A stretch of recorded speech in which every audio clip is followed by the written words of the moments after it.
Yuqorida ko'rib o'tdingiz vatandosh. Bugun Chislaga 2022-yil 3-oyning 21-kuni. Biz yuqorida ko'rib o'tdik, nima dedik? Masalan, Amerika Qo'shma Shtatlarining Birlashgan Davlatlar Tashkiloti turishliq vakili shundoq debdiki, prezident ochiq aytdi. Amerika Ukrainaga askar chiqarmaydi.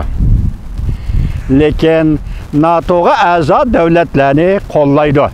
Demak, bu yerda orliqda yana bir jumla qo'shildingizda bor. Belorussiyaning prezidenti Lukashenkoni prezident Vladimir Putin qo'lga keltirib bo'ldi. Demak, mushu orliqda agar gap rost bo'lsa, mushu to'rbetda deyilgandek Belorussiya Lukashenko Ukrainaga askar chiqardi desa, hozirgi dunyodan aytganda siz bilasiz, biz bilamiz, bu bir tavakkalchilik. Demak, Rossiya o'zi urush e'lon qildi. Ikkinchi bir davlat, masalan, Belorussiyani askar chiqarib, Rossiya askarlari bilan birlikda Ukrainada Ukrainaga qarshi urush qilishga Lukashenko prezident Belorussiya armiyasini talab qildi desa, bu urushni Xudo saqlasin vatandoshim, bu urushni yani 3-dunyoga so'rab kirmoqchi bo'layotgandi prezident Vladimir Putin va uning kaynidagi jungo deb savol qo'ysangiz bo'laverdi vatandoshim. 3-oyning 18-kuni Amerika Qo'shma Shtatlarining prezidenti Joe Biden jungoning raisi Xi Jinping bilan telefonda so'zlashdi. Hozir telefonda so'zlashgan so'zlarni ayadan qo'yibdi-ku. Masalan, Philips bari debdiki, prezident Joe Biden bilan rais Xi Jinpingning bu qatamqi ekran telefon suhbati mag'lub bo'ldimi? Demak, mag'lub bo'lganda nima demakchi? Boshda biz tungi sizlarga so'zlab bo'ldik. Rossiyaga yordam beradigan bo'lsang, o'shani yig'ib ol. Oqibat intayin eg'ir bo'ladi. Buning ta'siri intayin eg'ir bo'ladi. Biz Amerika buning uchun qo'limizni qo'yishtirib qarab turolmaymiz dedi. Prezident Joe Biden. Telefonda shundoq dedi, suhbatda shundoq dedi. Buningga jungoning bugun qaytirgan inkosining bo'ldi. Bosh elchi Chinganning so'zini ko'rdingiz. Biz Rossiyani ayblamaymiz dedi. Biz Rossiyani buning uchun qattiq ayblasak, diplomatik yo'l bilan hal qilish ta'siri yetadi. Ayblamaymiz, o'zining maydonida ching turdi demak, shuningdan qaraganda prezident Joe Biden bilan rais Xi Jinping o'tirisidagi suhbatda natija ko'rinarlik emas. Shunglashqa pillapis bari yuqorqidagi savol qo'ydi davasingiz bo'lar. Endi Birlashgan Davlatlar Tashkiloti turishliq Amerika Qo'shma Shtatlarining vakili nima debdi?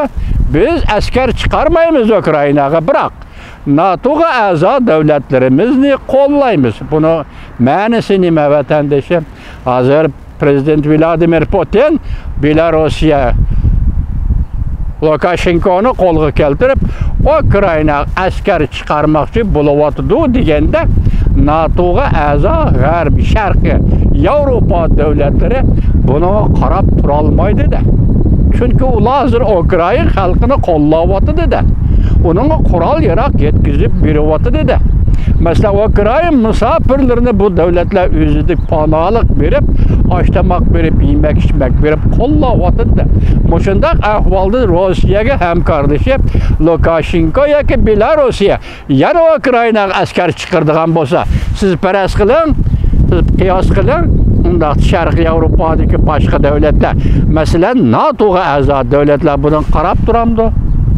Agar u davlatlar Lukashenkoning yoki Belorussiyaning kaynidan Ukrainaga askar chiqaradigan bo'lsa, bu ish nima ish bo'ladi vatandosh, o'ylab ko'ring.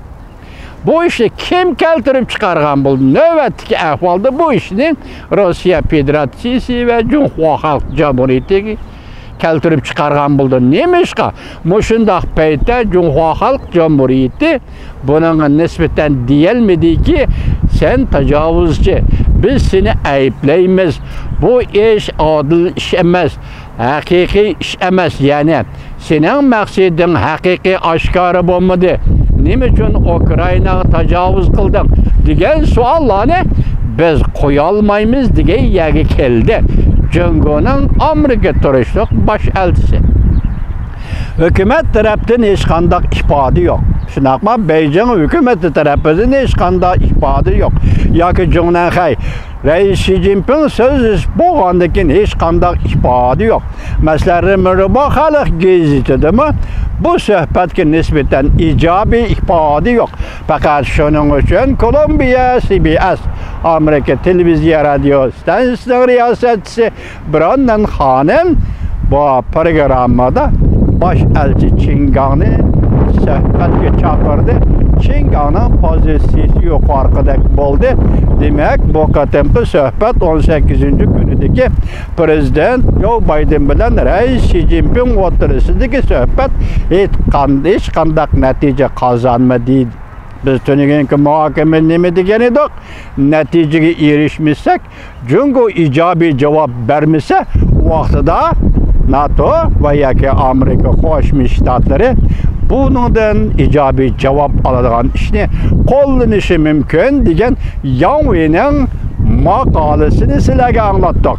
Endi bugun biz Amerika Qo'shma Shtatlaridan Birlashgan Davlatlar Tashkiloti turishliq vakilining Ümit Sadosi degan televiziya orqali 21-kunida YouTube'ga yetib kelgan xabarini sizlarga anglatdik.